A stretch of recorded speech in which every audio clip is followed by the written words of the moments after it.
Having a life scholarship and being able to afford to go to college made me feel inspired to go. When I got a life scholarship, it was such a relief. I knew that I wanted to have an impact. Having a life scholarship through the SC Education Lottery was huge. It gave me the opportunity to make that impact right here at home.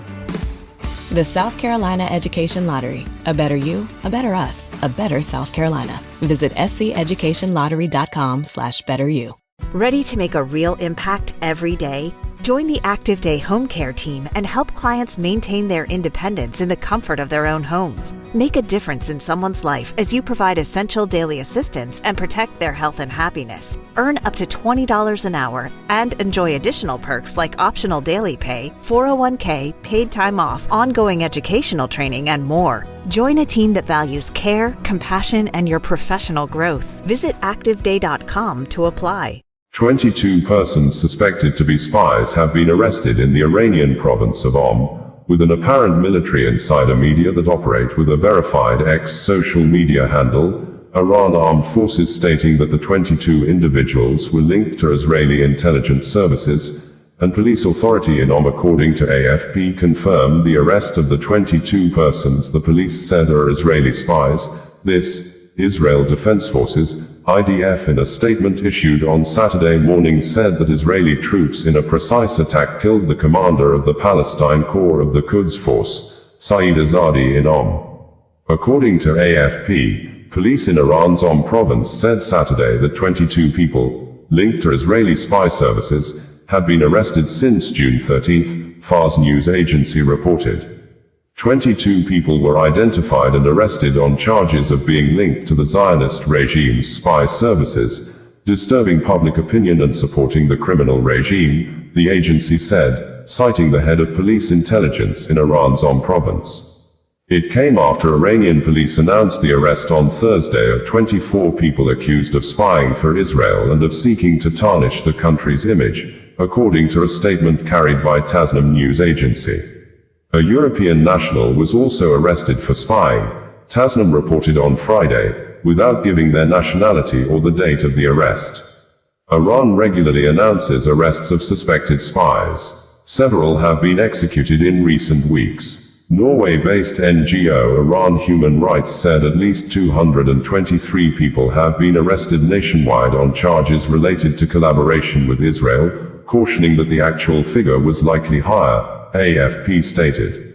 Meanwhile, President Vladimir Putin of Russia on Friday said he has secured Israel's pledge to safeguard Russian personnel at Iran's Russia-built nuclear power plant and that he has reached out to both sides to try to end the week-old war.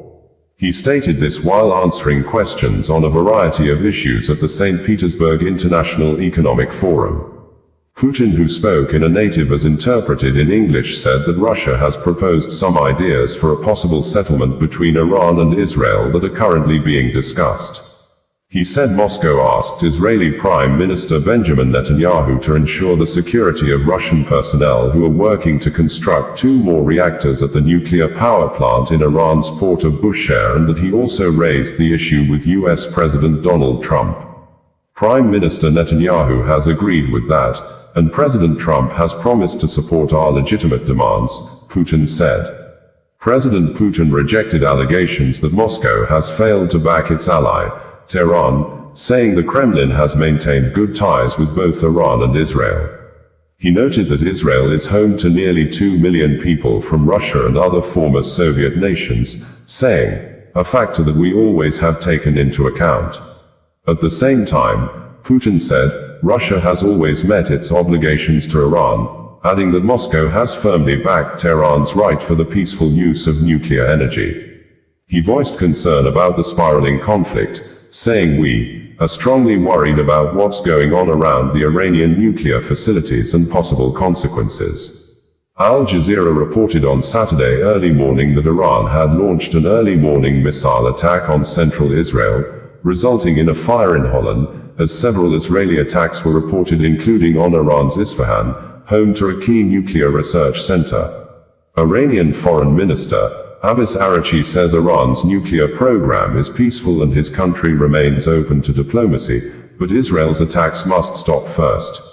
Israeli Defense Minister Israel Katz has said Saeed Azadi, the commander of the Palestinian Corps in Iran's Quds force, has been assassinated in an attack on an apartment in the Iranian city of Earlier, we reported that an Israeli aircraft bombed an apartment in the city, 140 kilometers, 87 miles, south of Tehran, killing a 16-year-old. It's not immediately clear if both individuals were killed in the same attack. Announcing Azadi's death, Katz said he had funded and armed Hamas ahead of the October 7th massacre. Azadi's assassination is a huge achievement for Israeli intelligence and air force, justice for the murdered and kidnapped. Israel's long arm will reach all its enemies, he said, according to Al Jazeera. Israel Defense Forces, IDF, in a number of tweets on Friday night till Saturday stated that Saeed Azadi, a founder of the Iranian regime's plan to destroy Israel, was eliminated in a precise IDF strike in the area of Azadi was also the commander of the Palestine Corps of the Quds Force, a key coordinator between the Iranian regime and Hamas, and one of the main orchestrators of the October 7th massacre. He was responsible for military coordination between the senior commanders of the IRGC and the Iranian regime with key figures in Hamas. As part of his role, Azadi was responsible for increasing the financial funding from Iran to Hamas for terrorist activities against Israel. During the war, he was also responsible for directing Hamas forces operating from Lebanon. Since then, he has been committed to rebuilding Hamas military wing and ensuring that Hamas remains the controlling authority in Gaza. 3 surface-to-surface missile launchers prepared to fire a barrage of missiles towards Israel were dismantled. Additionally, a remotely piloted aircraft identified a group of Iranian soldiers, including an IRGC base commander in western Iran responsible for 15 missile launches, en route to carry out a launch. The cell was eliminated. IAF fighter jets struck the Iranian regime's internal security HQ and the HQ of the regime's special internal security units in Tehran earlier this week. When the world asks why we're fighting Iran, this is your answer. The IAF continues its mission to maintain aerial superiority in Iranian airspace. Fighter jets struck several Iranian missile systems and radar installations in the areas of Isfahan and Tehran, which were intended to target IDF aircraft and disrupt their operations. This strike expands the freedom of aerial operation in Iranian airspace, following the breakthrough to Tehran. Fighter jets and other aircraft of the Israeli Air Force continue to operate freely in Iranian skies, striking military targets of the Iranian regime in western and central Iran. What did the IDF accomplish in Iran overnight? 60-plus fighter jets struck dozens of military targets in Iran using approximately 120 munitions. Several industrial sites used to manufacture missiles were struck in the Tehran area. These sites served as a key industrial center for the Iranian Ministry of Defense. The SPND headquarters in Tehran was struck. This building was used for the development of advanced technologies and weapons supporting the Iranian regime's military capabilities.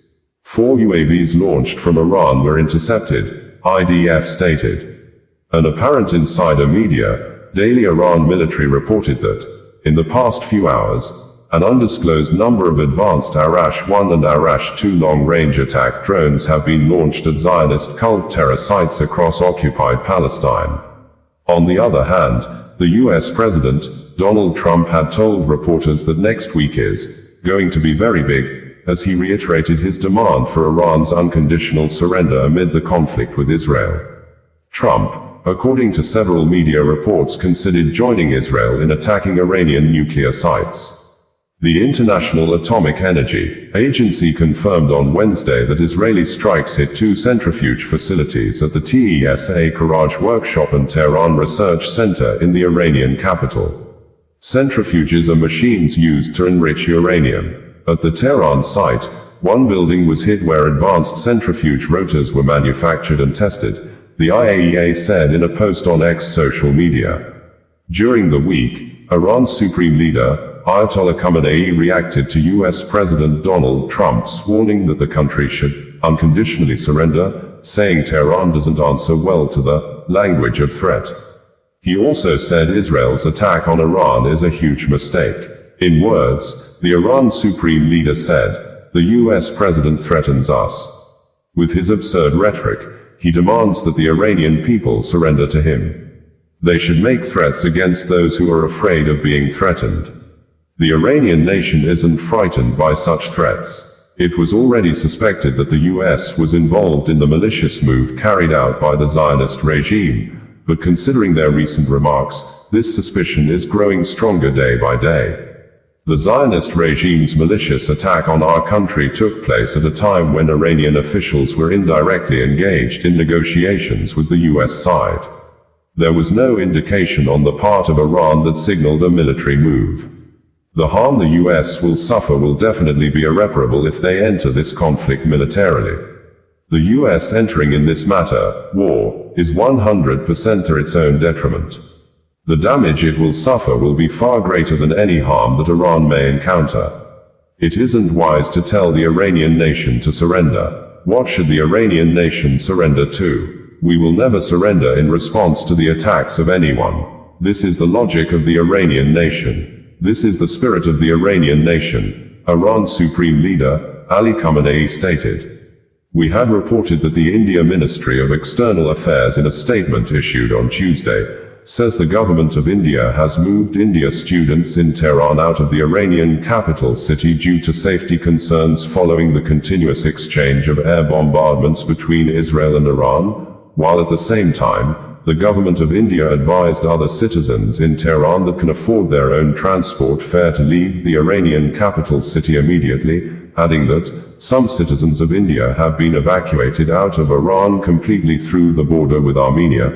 The India embassy in Israel had on Sunday advised persons of India origin not to move unnecessarily in Tel Aviv and they should obey safety instructions from the Israeli authorities and Home Front Command. We had reported that the ongoing military campaigns between Israel and Iran on Monday did not spare journalists as the Islamic Republic of Iran Broadcasting, IRIB building in Tehran was hit by Israeli missile, with the Israel Defense Forces, IDF saying that the media was one of the Israeli military targets to block the military communications of Iran armed forces, which the Iran armed forces immediately retaliated with ballistic missiles fired into Israel, and IDF in a statement issued late hours on Monday confirmed that millions of Israeli residents are currently running into bomb shelters with air raid sirens sounding across several places in Israel. A video currently trending on social media showed the TV host, Sahar Amami, fleeing the studio when the station was hit by a missile during a live broadcast. Although there are reports from Iran that the state media resumed normal operations minutes after the attack, but there are unconfirmed reports that some journalists were killed in the attack as part of the building was completely on fire. This international news agency, Reuters, put the total deaths recorded so far since the war began on Friday at 248, quoting Iranian source of Iran suffering 224 deaths, and Israeli source saying Israel has recorded 24 deaths.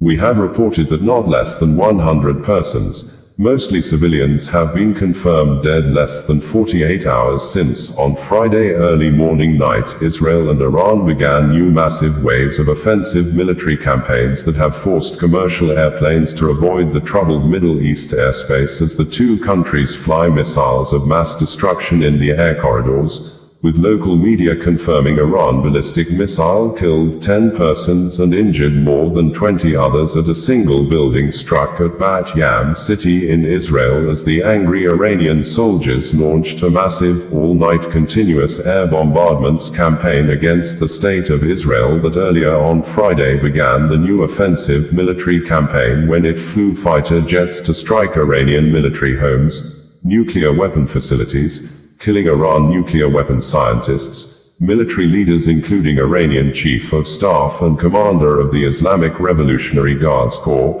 IRGC, alongside almost 60 civilian death casualties. President Donald Trump of the United States, U.S. in a statement issued on Friday shortly after Israeli attack via his personal verified social media handle on his own Truth social media platform, praised and boasted about the military strength and capability of Israel, saying, "Things will only get worse for Iran because he gave them a chance to make a deal but they ignored the chance," adding with some level of mockery that the Iranian hardliners who spoke bravely are now dead as a result of the Israel attack on Iran, saying with emphasis that the US produces the best lethal military equipments anywhere in the world, and Israel already has a lot of the US military leather equipments, adding that Israel knows how to use the weapons and more will be giving to them, and in another statement issued also through the Truth social media platform on Saturday shortly after the unprecedented military parades to mark the 250th anniversary of the founding of the United States Army, President Donald Trump threatened to unleash the full strength and might of the US armed forces to attack Iran at a level never seen before if Iran dare attack US in any way, shape or form, claiming that the US had nothing to do with the Israeli attack on Iran. Reacting earlier, Iran's Supreme Leader, Imam Saeed Ali Khamenei said Iran will retaliate Israeli attack with a strong response of no mercy, just as Iranian President Masoud Pezeshkian said Israeli attack on Tehran on Friday killed military commanders, nuclear scientists, women and children, while wishing President Donald Trump and US armed forces happy birthday on Saturday. Israel Prime Minister Benjamin Netanyahu alleged that Iran made an attempt to assassinate President Donald Trump twice, adding that Israel attacked the military and nuclear facilities in Tehran on Friday because Iran was building intercontinental nuclear weapons that could be used to destroy Israel and any other country in the world. Osazuwakan Radio, bringing you the news in a more digital way. Having a life scholarship and being able to afford to go to college made me feel inspired to go. When I got a life scholarship, it was such a relief. I knew that I wanted to have an impact. Having a life scholarship through the SC Education Lottery was huge. It gave me the opportunity to make that impact right here at home. The South Carolina Education Lottery. A better you, a better us, a better South Carolina. Visit sceducationlottery.com/betteryou.